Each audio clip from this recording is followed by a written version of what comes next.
ခဏပါမိတော့တခုလိုပါတနေ့နေ့ကြတော့ပြပုံဖြစ်မှာကိုစိုက်ခဲ့ဘူးတဲ့သမိုင်းတွေသာတနေ့အတီးတီးလာမှာမင်းကြောင့်အားလုံးပြောပါစေပေါ့ကွာဘဝကနေမြေရှိတယ်လေနှိမ်ချတတ်ပါစေ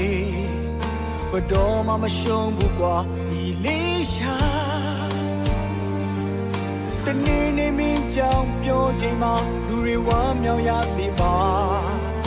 အကိုရဲ့သမိုင်းကြောင့်ကိုသာရေးပါ